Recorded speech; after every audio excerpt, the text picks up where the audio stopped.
Assalamualaikum warahmatullahi wabarakatuh. Assalamualaikum warahmatullahi wabarakatuh. Baik, perkenalkan nama saya Sabila Zahra, bisa dipanggil Sabila. Dan di sini sebelumnya saya dari mahasiswa Teknik Kebidanan Poltekkes Jakarta 3 yang akan memberikan penyuluhan materi tentang pencegahan malnutrisi pada remaja SMP untuk menjaga kesehatan otak dan konsentrasi belajar. Gitu. Nah, sebelum kita masuk ke materi nih, boleh perkenalkan nama? Nama saya Kiraja Rafizati, panggilnya Syakira. Oke, kira-kira sebelumnya Ade tahu nggak sih masa remaja itu apa? Enggak. Belum tahu. Oke, sebelumnya itu usia Ade itu berapa tahun? 14 tahun. 14 tahun. Untuk tahun ini? 14 tahun ya? Atau tahun kemarin? 14 tahun, oke. Nah, oke, aku jelasin nih. Masa remaja. Masa remaja itu adalah periode transisi antara masa-masa anak-anak dan juga dewasa yang ditandai dengan pesatnya perkembangan atau pertumbuhan. Nah, ada ini kan masa remaja yang masih butuh namanya perkembangan dari segi fisiknya, dari segi pola pikirnya, dari segi emosionalnya, mental, dan juga sosialnya. Nah, secara umum, masa remaja berlangsung dari usia 10 sampai 21 tahun. Nah, masa remaja itu bagi menjadi 3. Ada masa remaja awal, tengah, sama akhir. Kalau remaja awal itu sekitar 10 sampai 13 tahun. Tapi kan tadi kan ada itu 14 tahun ya. Berarti dia maksudnya ke remaja tengah. Nah, remaja tengah itu 14 tahun sampai 16 sampai 17 tahun dan sisanya itu untuk remaja akhir.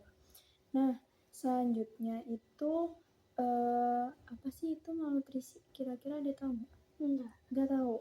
Nah, sebelum kita masuk ke topik kita tentang malnutrisi, aku mau ngejelasin dulu tentang kebutuhan gizi seimbang untuk tubuh adik dan juga khususnya di otak. Nah, yang pertama itu ada lemak omega 3. Ini merupakan lemak yang sehat untuk tubuh dan juga untuk otak. Nah, lemak omega 3, kira-kira dia pernah dengar nggak sih dari TV iklan gitu omega 3? Pernah ya?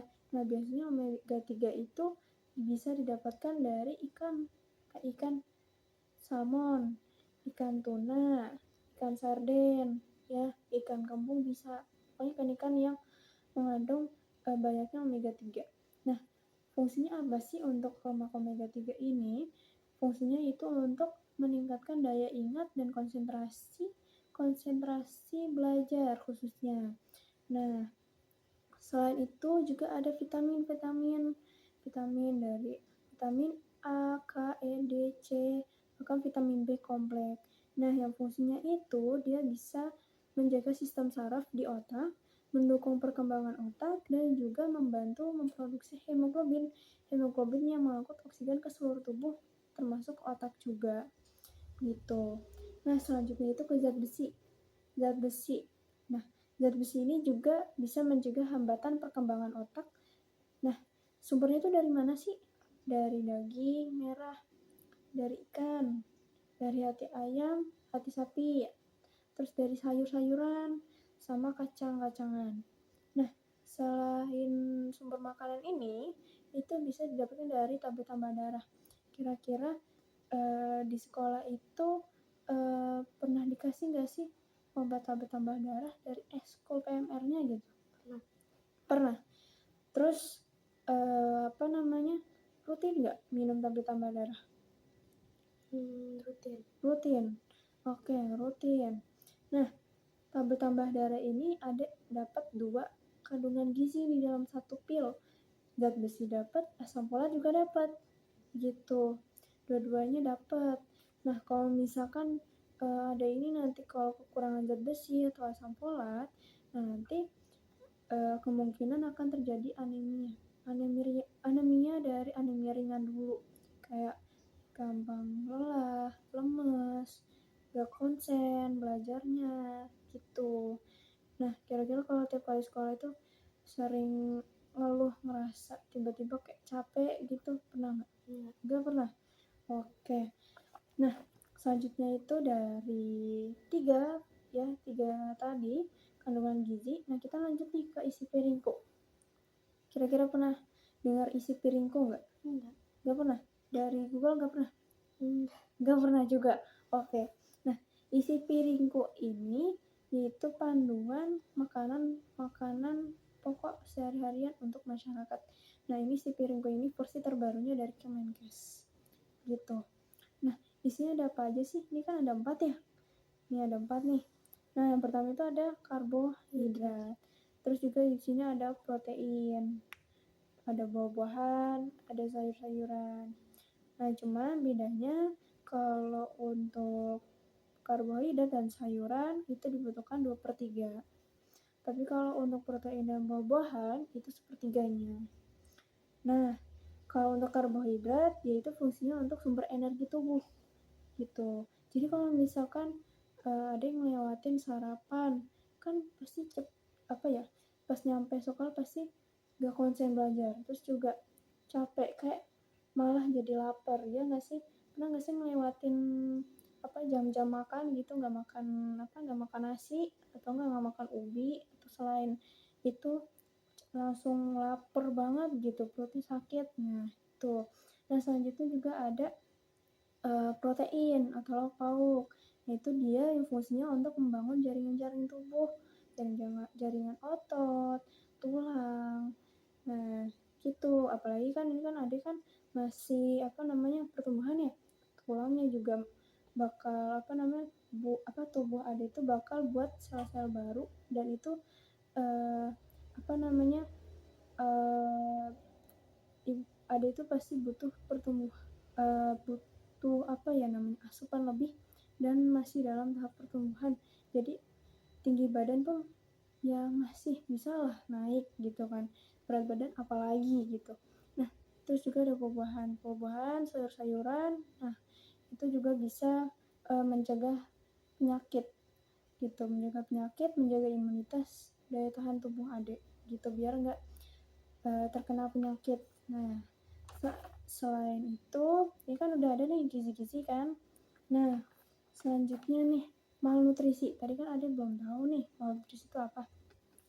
Oke, malnutrisi itu kondisi di mana tubuh kita itu disebabkan oleh ketidakseimbangan asupan makanan gitu, baik dari kekurangan nutrisinya maupun dari kelebihan nutrisinya.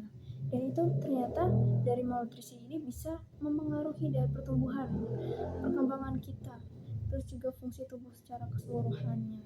Itu bisa menghambat pertumbuhan fisiknya. Contohnya kayak ya udah tinggi badan Abi cuma segitu-segitu karena gara-gara malnutrisi gitu. Malnutrisi itu bisa menghambat semuanya gitu.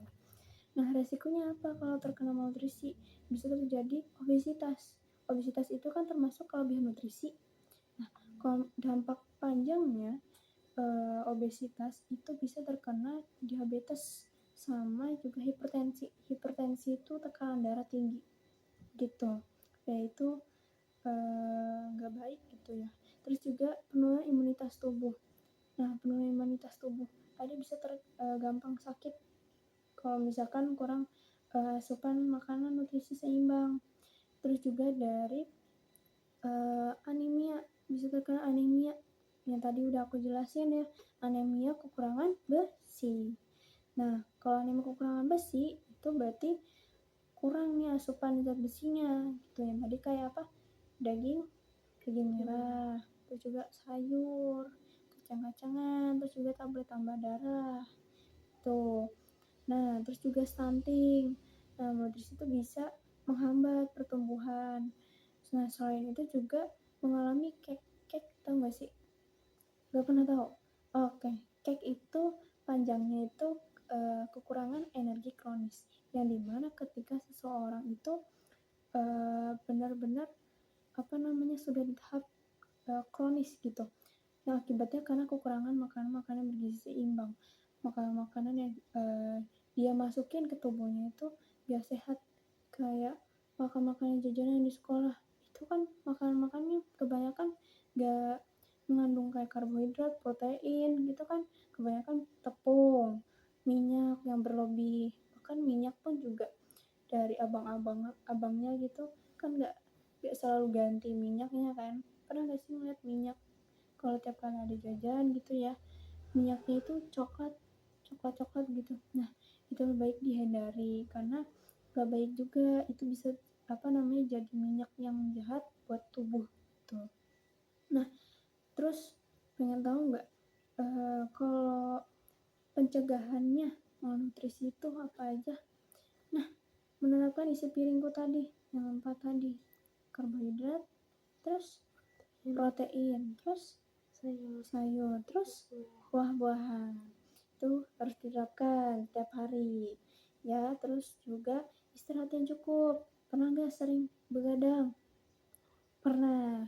Oke, nah itu lebih baik dikurangin ya deh ya, karena itu juga menghambat pertumbuhan kan. Kalau malam-malam itu kan tubuh kita kan istirahat kan, terus juga apalagi otak. Nah malam-malam itu sel-sel di tubuhan itu lagi membentuk sel-sel baru, ada sel-sel baru, jaringan-jaringan yang ada di tulang. Nah itu yang bisa bikin ada itu ada pertumbuhan dari fisiknya, dari tinggi badannya juga gitu. Nah tidak melewatkan sarapan pagi. Aku mau tanya, adik pernah nggak melewatin sarapan pagi? Pernah. Terus tapi masih sarapan pagi nggak di sekolah? Oh masih. Oke. Tapi bagus lah, nggak apa-apa kalau misalkan asalkan makannya makan pagi ya kalau di sekolah ya. Ya terus juga makan 3 kali sehari, nggak pernah kelewat. Nggak pernah ya, nggak pernah ada yang kelewat ya, pagi, siang, malam makan ya. Oke. Terus juga minum air putih yang cukup. Kira-kira berapa gelas? 8. Bentar. Terus juga cek kesehatan secara rutin. Gitu. Cek kesehatan secara rutin, bisa cek kesehatannya di posyandu atau puskesmas di dekat rumah. Nah, terus juga kurangi jajanan-jajanan yang tidak sehat yang mengandung banyak gula, banyak garam, banyak lemak. Kayak minuman apa tuh namanya? Es cekek. Atau kan minuman es cekek itu yang warna-warni. Pernah nggak? Nah, pernah nggak sih minum yang kayak gitu? Enggak. Oh, nggak pernah. Oh, nggak pernah. Lebih sering minumnya apa? Minum teh. Ya, minum teh, kopi gitu ya. Nah, sebenarnya kalau tablet tambah darah, pengen tahu nggak gimana caranya cara kita mengonsumsi tablet tambah darah? Pengen tahu? Tapi udah tahu belum? Belum. Oh belum. Oke. Kalau tablet tambah darah kan biasanya kita campur sama air putih ya kan?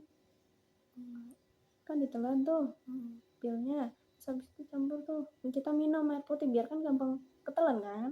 Terus juga nggak cuma air putih, tapi juga bisa pakai jus. Kalau misalkan adekku tuh kayak pahit obatnya, kan ada ya yang ngerasain kayak obat tuh pahit, apalagi obat pil-pil kayak gitu, itu bisa dicampur jus atau enggak es jeruk, itu bisa. Nah tapi nggak disarankan nih untuk minum minuman yang kayak teh, kopi, atau minum-minum berwarna-warni itu. Kenapa? Teh, kopi itu mengandung banyak kafein dan kafein itu menghambat pelarutan pada zat besi pada kandungan yang ada di dalam pil si tablet tambah darah itu gitu. Jadi sebaiknya diusahakan jangan. Terus juga kalau untuk AD, tablet tambah darah itu sekali dalam seminggu, bisa dari hari Senin, Selasa, Rabu, atau meminum di Kamis, Jumat, Sabtu, Minggu gitu. Nah terus juga selanjutnya itu tadi rutin olahraga. Nah adek rutin kan olahraga tiap hari? Iya. Oke. Kalau di sekolah pasti ngadain senam gitu kan? Senam sering ikutin? Sering. Terus juga selain senam adek suka aktivitas olahraga apa? Basket. Selain basket kayak bola futsal atau badminton? Oh lari. Oke. Nah itu bisa adek tetap pertahankan. Nah kalau untuk rutin olahraga itu kurang lebih 30 menit gitu. Nah Ini sudah selesai. Sebelum ditutup, kira-kira ada yang mau ditanyain nggak? Atau ada yang masih bingung? Nggak ada? Oke. Oke. Terima kasih karena sudah menjadi partisipasi ya, sudah partisipasi untuk mendengarkan materi penyuluhan ya, materi penyuluhan dari aku, dan semoga ilmunya ini bermanfaat nih buat adik. Terus juga semoga apabila ada salah kata dari aku itu mohon dimaafkan. Oke, wassalamualaikum warahmatullahi wabarakatuh.